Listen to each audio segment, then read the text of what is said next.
నమస్తే, welcome to popcorn media entertainment.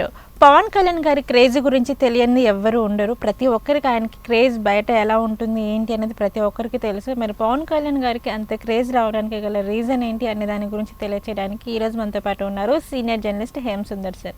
మరి సార్ని అడిగి దీనికి సంబంధించిన అంశాల గురించి అయితే మనం అడిగి తెలుసుకుందాం. సార్ నమస్తే. సార్ నమస్తే అమ్మా. సార్, పవన్ కళ్యాణ్ గారికి బయట ఎంత క్రేజ్ ఉంటుందో ప్రతి ఒక్కరికి తెలుసు సార్. సో ఆయన క్రేజ్ గురించి మనం చెప్పాలి అంటే చెప్పలేం, ఎందుకంటే అంత ఈరోజే చూసాం కదా సార్ మూవీ ఎలా ఉంది ఏంటి అనేసి అని. బయట జనాలు కూడా థియేటర్స్ దగ్గర కానీ బయట కానీ ఎలా ఉన్నారు అని చెప్పేసి అని, అటు పొలిటికల్ పరంగా ఇటు మూవీస్ పరంగా ఎక్కడ క్రేజ్ తగ్గట్లేదు అసలు. అసలు పవన్ కళ్యాణ్ గారికి ఇంత క్రేజ్ రావడానికి గల రీజన్ ఏంటంటే, అంటే నటుడిగా కొంత, వ్యక్తిగతంగా కొంత చెప్పాల్సి వస్తుంది. అంటే నటుడిగా టాలెంట్ ఉండటం వేరు, వ్యక్తిగతంగా మన మీద ఒక మంచి ఒపీనియన్ క్రియేట్ అవ్వడం వేరు. ఇక్కడ నేను అనుకోవడం ఆయన క్రేజ్లో నటుడిగా కన్నా వ్యక్తిగతంగా ఉన్న భాగమే ఎక్కువ అనుకుంటున్నా. నేను కూడా అదే అనుకుంటున్నాను సార్, ఎందుకంటే అతని నటుడిగా కన్నా చాలా మంది వ్యక్తిగతంగా బాగా ఇష్టపడిన వాళ్ళే చాలా ఎక్కువ ఉన్నారు. వ్యక్తిగతంగా ఆయన మంచి హృదయము, మనీ మైండెడ్ కాకపోవటము, ఓపెన్ హార్టెడ్గా ఉండటము, ఇక్కడ ఏమనిపిస్తే అదే మాట్లాడటం, అంటే గొంతుకులోంచి వస్తుంది మాట, అంటే గొంతుకులోంచి వచ్చిందనమాట. ప్రతి మాటను కూడా ఆ గుండెలోంచి వచ్చిన మాటగా మాట్లాడతాడు ఆయన. నటించడం ఉండదు, జీవితంలో నటించడం ఉండదు. సినిమాల్లో నటించడం అది వేరే విషయం, కానీ జీవితంలో నటించడం ఆయన అది.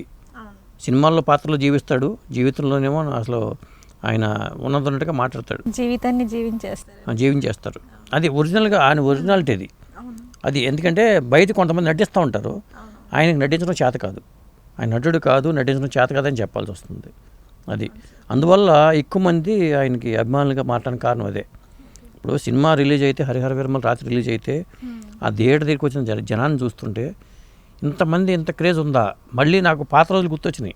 అసలు నిజంగా సార్ మాకు కూడా ఏంటంటే, నేను యూట్యూబ్ చూస్తూ ఉంటే స్క్రోల్ చేస్తుంటే ఆల్మోస్ట్ మనకి ఎక్కడ చూసినా కానీ మూవీ అప్డేట్స్ ఇవే వస్తున్నాయి. అండ్ థియేటర్స్లలో కూడా అసలు ఎంత క్రౌడ్ ఉంది అన్నదే మనకి కనిపిస్తుంది సార్. అంటే ఇంత అభిమానమా, ఇంత క్రేజా అనిపించింది సార్. అసలు మనకి ఇంకొక విధంగా మనం చూసుకున్నట్లయితే మనకి 2-3 డేస్ నుంచి కూడా మనకి ఎక్కువ వర్షం అనేది ఎక్కువగా పడుతుంది కదా సార్, చినుకులు జల్లు లాంటివి పడుతున్నా కానీ బట్ ఎక్కడ తగ్గట్లేదు ఫ్యాన్స్ అనేది. నేను కూడా అనుకున్నా, అరే ఇప్పుడు సుబ్బమ్మ అంటూ సినిమా వస్తుంది, ఎప్పటి నుంచో ఆగిపోయిన సినిమా రిలీజ్ అవుతుంది, ఈ వర్షం పట్టిందేంటి, ముసురు పట్టిందేంటి, దీని ఎఫెక్ట్ సినిమా మీద పడుతుందా ఏమిటి అని అనుకున్నాను. కానీ జనం అయితే వర్షం పడినా ఆగట్లా, ప్రవాహంలాగా వచ్చేసారు థియేటర్ దగ్గరికి. ఇక్కడ ఏంటంటే సార్ అంటాడు కదా సార్ మనకి బండ్ల గణేష్ గారు, పవనేశ్వర అని చెప్పేసి, పవనుడు అవునవును పవనేశ్వర అంటాడు కాబట్టి, సో ఆ పవనుడు అవునవును వరుణి మీరు చెప్పినట్టుగానే కరుణించినట్టున్నారు. నిజంగా అలానే అనుకోవాలి సార్. ఎందుకంటే అది ఆయనలో ఇప్పుడు హెల్పింగ్ నేచరు ఒకటి. తర్వాత కొంతమంది హీరోలు ఏంటంటే, అందరు హీరోలు వేరు, పవన్ కళ్యాణ్ వేరు.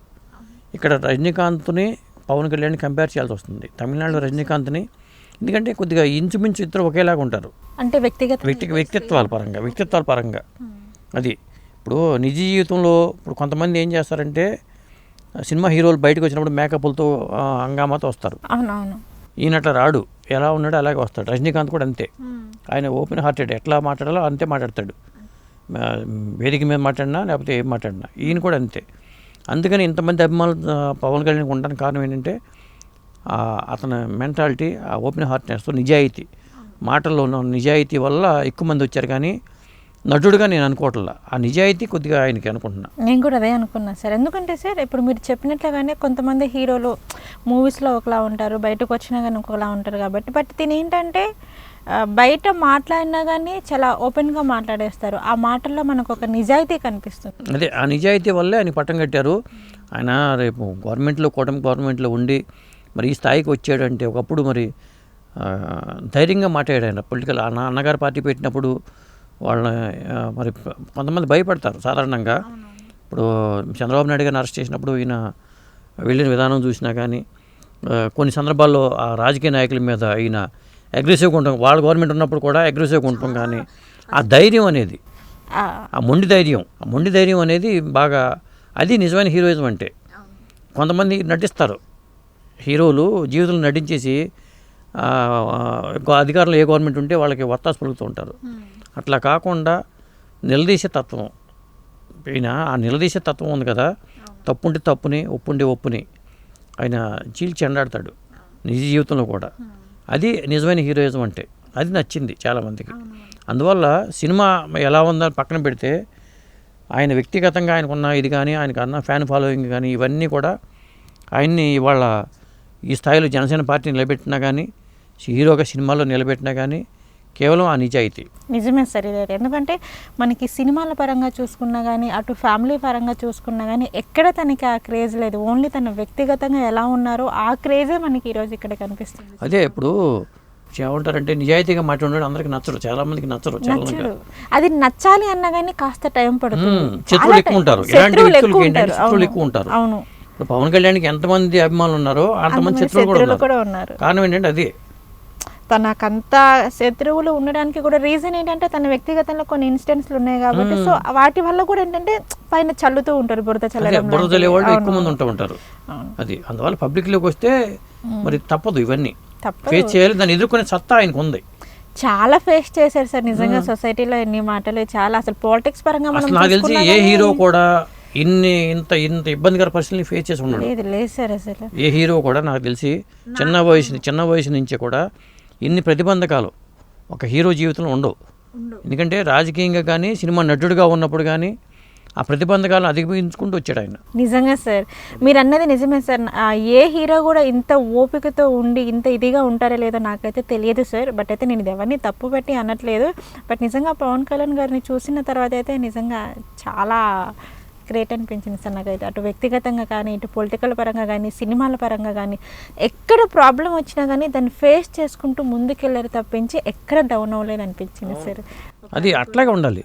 ఇప్పుడు మనం మనలాగా ఉండాలి తప్పితే మనం వేరే వాళ్ళలాగా మారకూడదు. అవును, అది ఆయన ఇప్పుడు ఒకేలా కనిపిస్తాడు.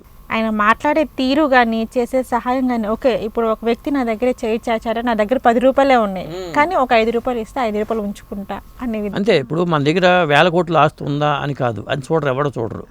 అర్థమైందా? నీ దగ్గర 1000 కోట్ల ఆస్తి కన్నా ఈ సంపద చాలా ముఖ్యం. ఆయన దగ్గర ఏమి కట్టుబట్టలతో ఇవాళ ఉన్నా కానీ సమాజంలో బతకగలిగిన కెపాసిటీ, సమాజం ఆదరించగలిగిన ఇది సత్తా ఆయనకు ఉంటుంది. అది డబ్బులతో కాదు, ఆయన కొలిచేది డబ్బులతో కాదని చెప్తాను నేను. లాస్ట్ మనకి ప్రెస్ మీట్లో కూడా చెప్పారు కదా సార్, నాకు బంధాలు ముఖ్యంలే కానీ డబ్బు ఇది అంది కాదు అని చెప్పేసి. అది నిజం. ఎందుకంటే ఎవరికైనా సరే, అది ఆయనే కాదు, నిజం చెప్పాలంటే ఎవరైనా అలానే. ఎందుకంటే మనం డబ్బుతో కట్టుకుపోము. అవును, ఇప్పుడు గతంలో చాలా మంది నాయకులను చూసాం, వాళ్ళు ఏమైనా డబ్బు వాళ్ళతో పాటు వచ్చిందే, రాలేదు కదా. వాళ్ళ మంచితనమే వాళ్ళతో ఉంటుంది. అది పవన్ కళ్యాణ్లో ఉన్న ప్లస్ పాయింట్ అని చెప్పాలి. సినిమా హిట్ అవుతుంది, ఫెయిల్ అవుతుంది, అది వేరే విషయం. అసలు సినిమా అది పక్కన పెట్టేద్దాం. అవును, అది ఆయనకి ఏంటంటే డబ్బులతో ఆలోచించడు, డబ్బులతో దేనికి కొలవడు. సో నేను చేయాల్సింది నేను చేస్తా, హిట్ అవుతుంది లేదు అన్నది secondary.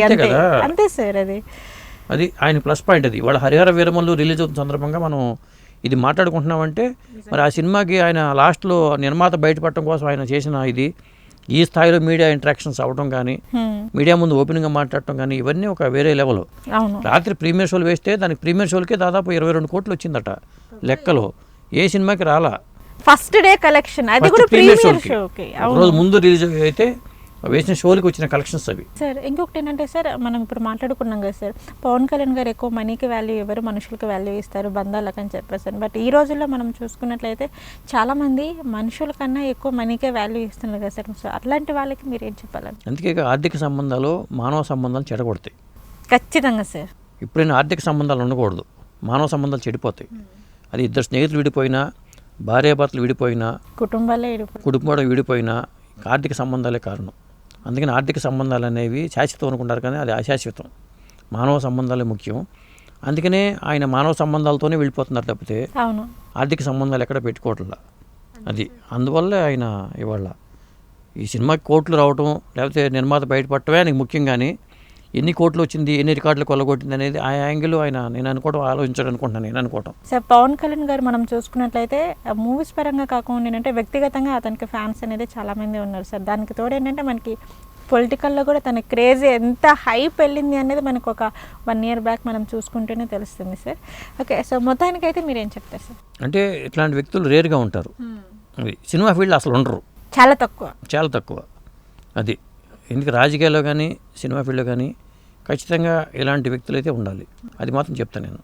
Okay sir, Pawan Kalyan గారికి ఇంత క్రేజ్ రావడానికి గల రీజన్ ఏంటి అనే వాటి గురించి అయితే మాకు తెలియజేశారు. నమస్కారం సార్. నమస్తే.